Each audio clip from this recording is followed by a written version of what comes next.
Is Islam a threat? No more than any mainstream religion is a threat. No more than Christianity is a threat. No more than Judaism is a threat. I'll unpack this in a second. But are religious extremists a threat? Yes, religious extremists legitimate and mobilize by appealing to religion in what I call their unholy wars. Religious extremists who just don't use but abuse their religion.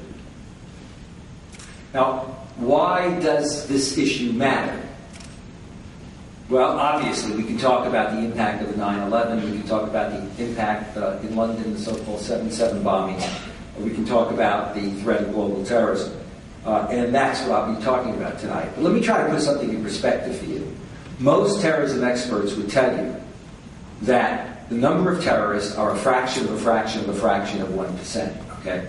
So despite what President Bush during his administration and Mr. Cheney wanted to do every time they wanted to be elected, it's not that there isn't a global terrorist threat, i.e. that there isn't terrorism can't strike globally.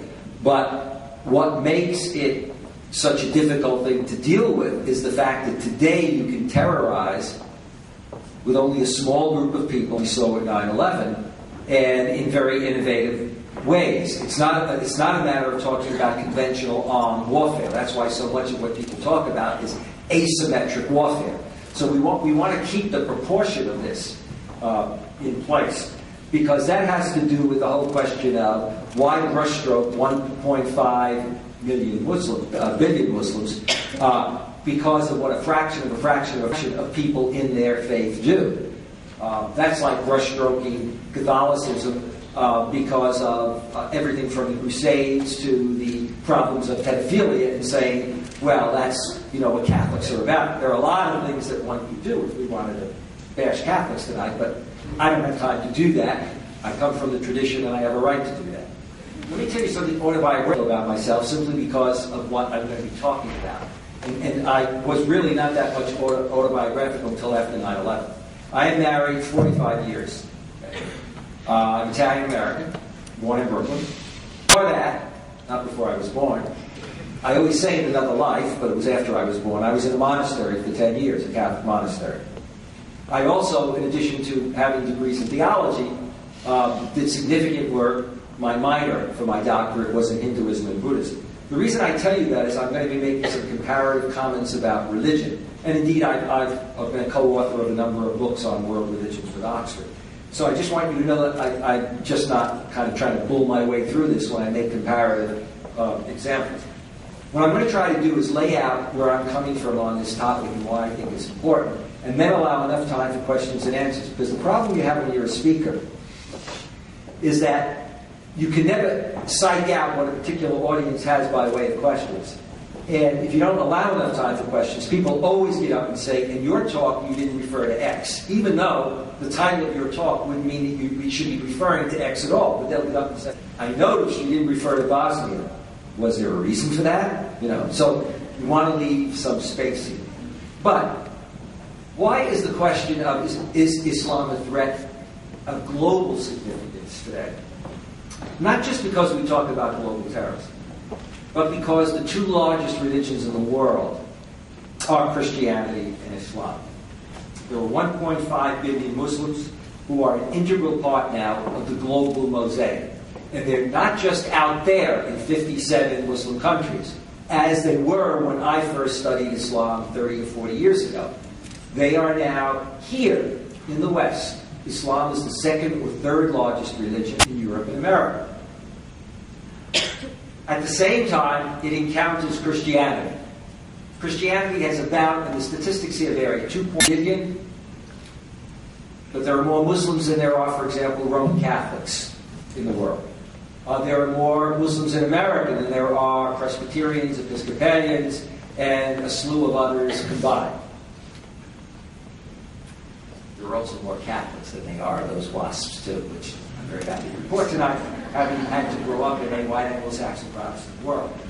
It's a child. Okay, now, 9/11, though, signaled a major transformation in global history, affecting Muslim-West relations politically, economically, and religiously. And if you really think about it, you have this action, okay? This action which stunned the world,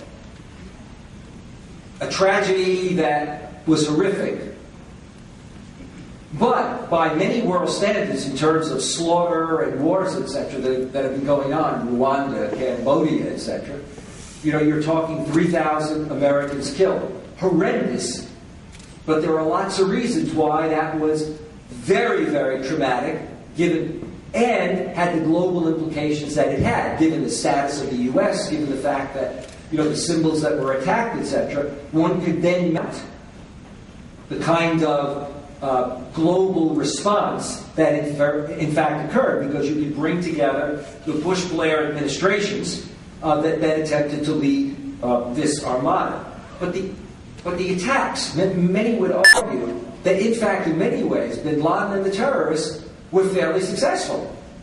They affected our economy, they affected our politics for God knows how many years, they affected our national debt. You could just go through the whole thing. And they terrorized. And indeed, they terrorized beyond any proportions to which they should have terrorized. That is, we overreacted without keeping in perspective the degree of what we were doing. And we immediately declared a war on global terrorism, we meaning the United States, with Mr. Blair going along with it, but the rest of the world not buying into it, Europe and much of the rest of the world. And in reaction, what did they set up that played into what they wanted? It set up a reaction in the Muslim world that the war against global terrorists was in fact a war against Islam in the Muslim world. So in some ways, the terrorists managed to manipulate things to get what they wanted. They could sit back and say, look at how terrorized Americans are. Look at our airports, look at the alerts all the time, and look at very often how the alerts were exaggerated. It's good to see now, it's almost always an orange alert, but you remember, those of you that are young enough to remember, how often we would be getting these incredible alerts and being told, at the time, we can't tell you why, and even after it, we can't tell you why. We raise that alert.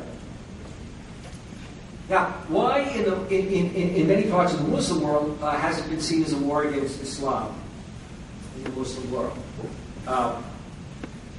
I tend to be a kind of Gaddafi type, so I have to keep looking at my wristwatch just to apologize. I'm sort of like a cross between Castro and Gaddafi. So I often give talks and tell people, get the coffee, get the food, sit back, put your feet up. We could be here anywhere from 45 minutes to 4 hours. But I'll try to keep this within bounds. Why in the Muslim world was this seen as a war against Islam in the Muslim world? The day after 9/11, I received an email from Egypt. It was from a woman who is an academic, trained not only in Egypt, but also in Europe, well known in America, a Muslim, an Islamic activist, a public intellectual, a media person on TV in Egypt and in the Gulf. And she said, and a critic of United States foreign policy often, she said, it's terrible what happened. I hope your family's okay. And understandably, America will want to go into Afghanistan after bin Laden. But she said, but we wonder whether this is the beginning or the end. Whether it's the beginning or the end. So I wrote back and said, what do you mean, knowing what she would say? She said, will this become an excuse for America to attempt to redraw the map of the Middle East and the Muslim world? In other words, a new excuse for American intervention, a new excuse for American invasion, perhaps, a new excuse for American occupation.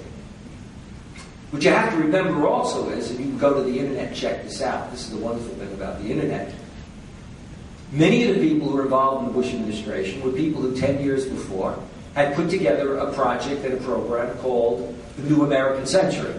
And if you go there and you look at the game plan for this New American Century, there they were in the Bush administration, and a lot of what they were saying was falling right into place. This was our century to make the world a better place to live in, our century to promote democracy, but obviously a democracy that was acceptable to us. So, with regard to Iraq, it had to be the form of government that we wanted. We already knew who it was we wanted to bring in, Mr. Shalaby. With regard to Hamas, we green light for elections, but when we didn't get what we wanted, we could back away from it. But think about what happened. We went into Afghanistan to get bin Laden. We said we weren't